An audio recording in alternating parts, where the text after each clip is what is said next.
আওয়ামী লীগ নেতা এবং সাবেক মন্ত্রী জনাব ফারুক খানের একটা ফেসবুক স্ট্যাটাস নিয়ে অনেক আলোচনা সমালোচনা চলছে, কথাবার্তা চলছে। মানে উনি জেলে আছেন, জেলে থেকে তিনি একটা স্ট্যাটাস দিয়েছেন, অন্তত অ্যাপারেন্টলি সেটা মনে হয়, কারণ তার ভেরিফাইড অ্যাকাউন্ট থেকে স্ট্যাটাসটি দেওয়া হয়েছে। তিনি কি বলেছেন একটু দেখি, এবং এটা নিয়ে আসলে আমরা কি বুঝবো এবং কি করা উচিত সেটা নিয়ে কথা বলতে চাই। সেই স্ট্যাটাসে লেখা হয়েছে এরকম: অনেক চেষ্টা করে অনলাইনে এসেছি, জেলের চার দেয়াল আমাদের নিজ সত্তার সামনে দাঁড় করায়। অনেক কিছু বলতে চাই কিন্তু এখন সবই বলতে পারছি না। এতটুকু বলবো, শেখ হাসিনাকে নেত্রী মেনেছিলাম, কিন্তু আজকে তার হঠকারিতার জন্য আমাদের দলের এই পরিণতি। দলের নেতৃত্বে পরিবর্তন এবং সর্বস্তরে শুদ্ধি অভিযান ব্যতীত কোনো ধরনের রাজনীতিতে ফেরা উচিত হবে না। শেখ হাসিনার আওয়ামী লীগ আর চাই না, বঙ্গবন্ধুর আওয়ামী লীগ ফেরত চাই। জয় বাংলা, জয় বঙ্গবন্ধু। আমি আবার একটু পড়ি। অনেক চেষ্টা করে অনলাইনে এসেছি, জেলের চার দেয়াল আমাদের নিজ সত্তার সামনে দাঁড় করায়। মানে ওনার এক ধরনের বোধোদয় হয়েছে। আবারও বলছি, এইটা নিয়ে অনেক আলোচনা হবে, কিন্তু বক্তব্যটা এরকম। এখানে মানে বক্তব্যটার মধ্যে এই জিনিসগুলো আছে। অনেক কিছু বলতে চাই কিন্তু এখনই সব বলতে পারছি না। এতটুকুই বলবো, শেখ হাসিনাকে নেত্রী মেনেছিলাম, কিন্তু আজকে তার হঠকারিতার জন্য আমাদের দলের এই পরিণতি। কথাগুলো খুবই সঠিক, খুবই খাঁটি কথা। দলের নেতৃত্বে পরিবর্তন এবং সর্বস্তরে শুদ্ধি অভিযান ব্যতীত কোনো ধরনের রাজনীতিতে ফেরা উচিত হবে না। Very true. শেখ হাসিনার আওয়ামী লীগ আর চাই না, বঙ্গবন্ধুর আওয়ামী লীগ ফেরত চাই। জয় বাংলা, জয় বঙ্গবন্ধু। মানে বঙ্গবন্ধুর আওয়ামী লীগ ফেরত চাই। বঙ্গবন্ধুর আওয়ামী লীগও কি ছিল? বঙ্গবন্ধু, তাদের বঙ্গবন্ধু শেষ পর্যন্ত তার নিজের দলকে নিজের হাতে ধ্বংস করে শেষ করে বাকশাল তৈরি করেছিলেন। তিনি যখন মারা যান, হত্যাকাণ্ডের শিকার হন, তখন আওয়ামী লীগ বলে কিছু এক্সিস্ট করে না, তখন বাকশাল এক্সিস্ট করতো। বঙ্গবন্ধুর আওয়ামী লীগের কথা বলছেন। যাই হোক, সেসব তর্কে যাচ্ছি না। যে আলোচনাটা খুব স্বাভাবিকভাবেই হচ্ছে সেটা হলো, একজন কারারুদ্ধ মানুষ কিভাবে তার ফেসবুকে এরকম স্ট্যাটাস দেয়। দুটো প্রবাবিলিটি। একটা হচ্ছে এটা হ্যাকড হয়েছে। আমি দেখেছি আওয়ামী লীগের বিভিন্ন জায়গা থেকে এই ধরনের মন্তব্য বিভিন্ন জায়গায় করা হচ্ছে যে তার অ্যাকাউন্ট হ্যাকড হয়েছে, তার বক্তব্যকে সিরিয়াসলি নেওয়ার দরকার নেই। এটা একটা। আরেকটা হচ্ছে কেউ তাকে দিয়ে করাচ্ছে চাপের মুখে। আমি কোনোভাবেই বিশ্বাস করি না ফারুক খানের মতো একটা নোংরা আওয়ামী লীগের বোধোদয় হবে। এরা সব শেখ হাসিনার মতো, এবং গোপালগঞ্জের লোক শেখ হাসিনার মতোই তারা সাইকোপ্যাথ। এবং আমরা নিশ্চয়ই জানি তার ভাই জনাব আজিজ খান সামিট আওয়ামী লীগের লুটপাট করার ক্ষেত্রে সবচেয়ে সিগনিফিক্যান্ট অলিগার্কের টপ 2-3 জনের একজন সামিটের আজিজ খান।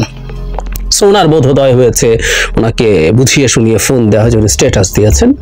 হতে পারে না।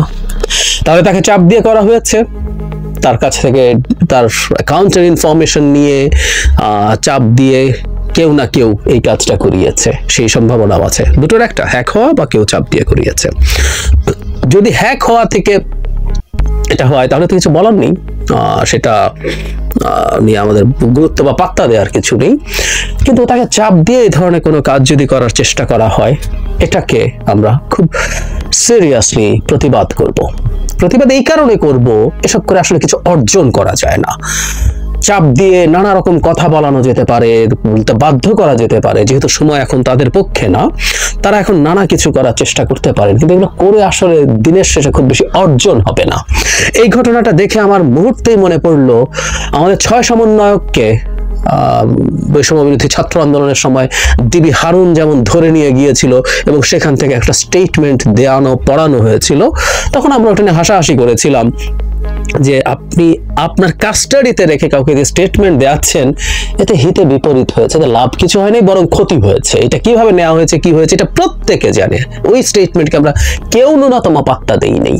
হয়েছে তো, এই যে হাসনাত, সার্জিস, নাহিদ, আসিফ, এরা সবাই ছিলেন, তাবাসসুম আরেকজন, মানে মোট 6 জন ছিলেন। তো এটাকে আমরা কেউ তো পাত্তা দেই নাই।